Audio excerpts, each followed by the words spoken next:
Hello and welcome. Civil War is, in essence, a big mindless action movie drawn on paper. It's loud, lacks any subtlety or complexity, and it is about as straightforward as one can imagine. It was also amazingly successful. So successful that tie-in miniseries also regularly sold in excess of 100,000 copies per issue, which, at the time, was quite a rarity. House of M may have done very well, but Civil War was a blockbuster. Obviously, from this point forward, there is nothing but spoilers. Proceed with caution. There is one essential lead-in to Civil War.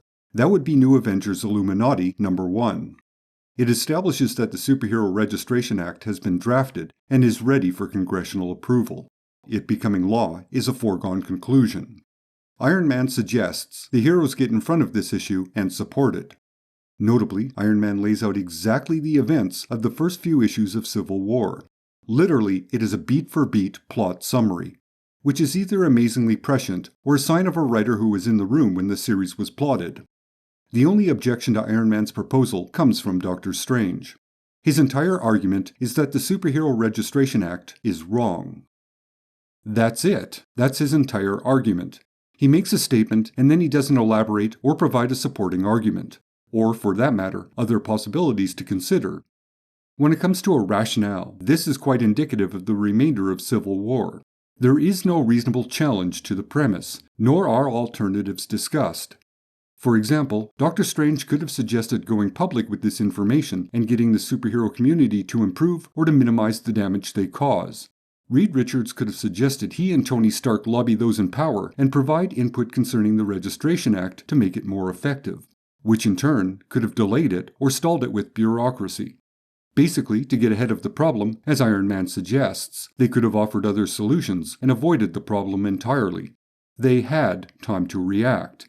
They had time to improve public misperceptions. But their reaction is limited to acceptance or rejection. Nothing else is discussed. Brief clarification. Tony Stark did suggest the Illuminati get involved and provide input, but that was an effort to show compliance with the legislation. After all, acknowledging an issue doesn't diffuse it. It merely starts a conversation. Furthermore, if Stark thought this approach would be effective, why didn't he just do it? It's not like he needed anyone's permission. End of clarification. Civil War opens with the New Warriors, a group of teen superheroes trying to apprehend a random group of supervillains. This leads to an explosion that kills a group of children and other bystanders. From there, public opinion favors the Superhero Registration Act and regulating masked vigilantes. Iron Man supports this act. Captain America opposes it. Both gather an army around them and fight until Captain America surrenders. The end.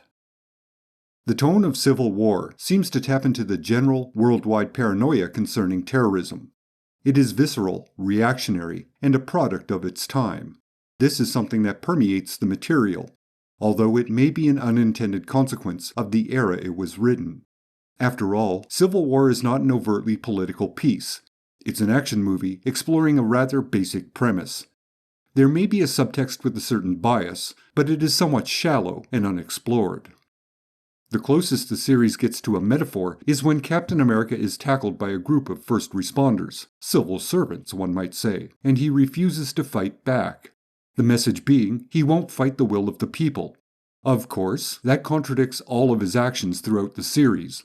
Mind you, we're led to believe this is Captain America's moment of clarity. But it's a touch absurd, since there's the implication he bears the total burden for the violence and destruction caused by the war, which completely excuses Iron Man's role and culpability in the conflict. Notably, during Captain America's confession or acceptance, Iron Man is not seen whatsoever. He functionally disappears during this 4-page monologue, placing the entire focus on Captain America. Visually, that's stacking the deck, so the audience isn't reminded Iron Man equally shares the blame. While the end result is objectionable, one has to recognize the only display of writing subtlety in the series. It's either an anomaly or actual skill, or an oversight by the artist and the editors. Inserted into this scene is, metaphorically speaking, a burning cross. Make of that what you will. The figureheads of the opposing factions make perfect sense. Iron Man is the capitalist who believes people should be properly trained, given a paycheck, and have some accountability for their actions. Captain America is the idealist whose motivations are vague at best. Spider-Man is the everyman who has to choose between what is best for the common good and what is best for himself. Throughout the series, Iron Man's reasoning is given a lot of weight. That is, his goals and end result are quite clear. The same cannot be said for Captain America. As far as one can tell, Captain America's reasoning is relegated to 2 panels from one scene within the first issue. In fact, the only indication of Captain America's motivation is provided in the summary at the beginning of the second issue.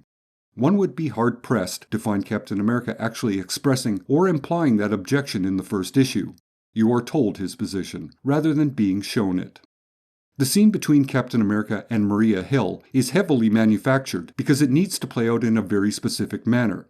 If it doesn't, then the split between factions isn't galvanized, and quite honestly, the actual war the series hangs upon might not have happened. It's also indicative of the entire series. All conflict, especially ones that are fundamentally moral, is decided by who has the most force. In other words, it's about who has the numbers to win the conflict, not who has the morally correct position. Might makes right. If there's any message to be taken from this event, and that is quite a stretch, this would be it. He who has the most toys wins. But that's giving the series a context that doesn't exist. It's merely a big fight scene built on the barest motivation possible. It's all surface level, with a lack of depth that is accidentally sublime. The murder of Bill Foster, also known as Goliath, was unnecessary and random. It was merely there to shock the audience. Along the same lines, Punisher killing 2 villains in front of a room full of heroes was a nonsensical moment intended to be edgy and hardcore. It lacks anything resembling reason. The Punisher may be psychopathic, but he's not an impulsive child who's so out of touch with reality that he wouldn't realize this is a stupid action to take. Critically speaking, the portrayal of most characters is astoundingly terrible. Reed Richards would recognize that giving those in power more unwarranted power, especially in the area of personal freedom, only exacerbates an issue. At his core, he wants to solve a problem, not create a new one. So, the Superhero Registration Act is not something Reed Richards would accept or endorse as a solution. Nor would he invent a murderous, unstable clone of Thor to use as a weapon. Not to mention create a prison facility in the negative zone to house individuals who disagree with him. He may be a flawed genius, but he's not an opportunistic fascist like Tony Stark. Captain America is a slightly toned-down version of the Ultimate's character. In other words, he's treated like a veteran soldier who just woke up from being frozen in ice, still retaining his values from 1945. Furthermore, he acts like a no-retreat, no-surrender warrior. Certainly, he is a leader and a figurehead who symbolizes freedom.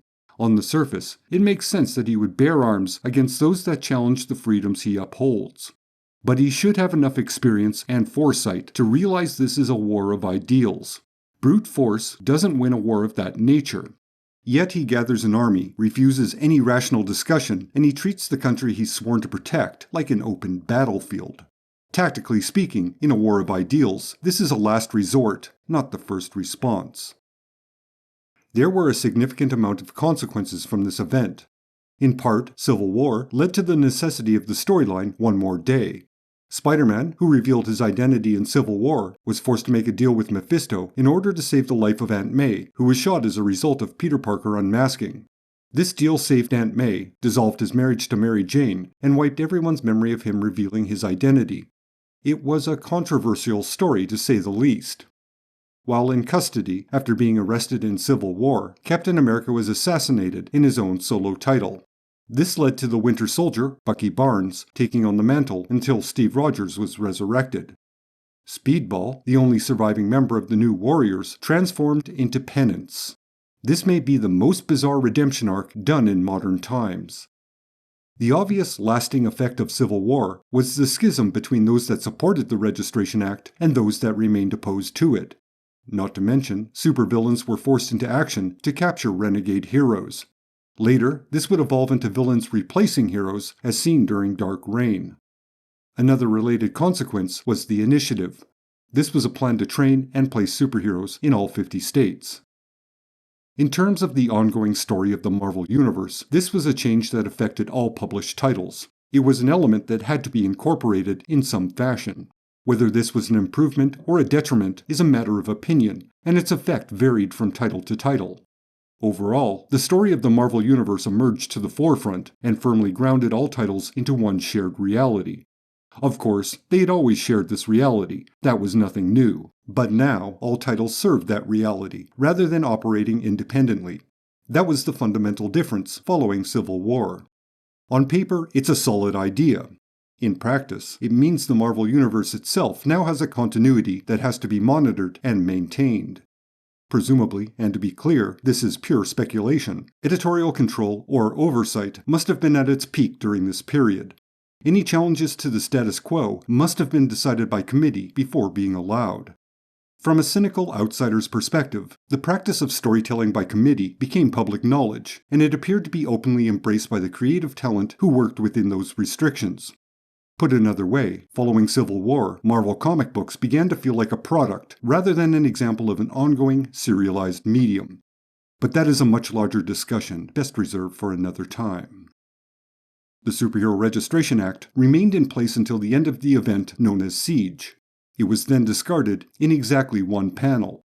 So, an important document, one that guided the direction of the Marvel Universe for 4 years, is casually dismissed, like the worn-out plot beat it represents.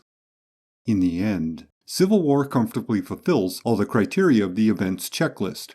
In fact, of all the Marvel events, past and present, it may be the most event ever evented. In terms of success and buzz, this was the standard all other events would attempt to meet.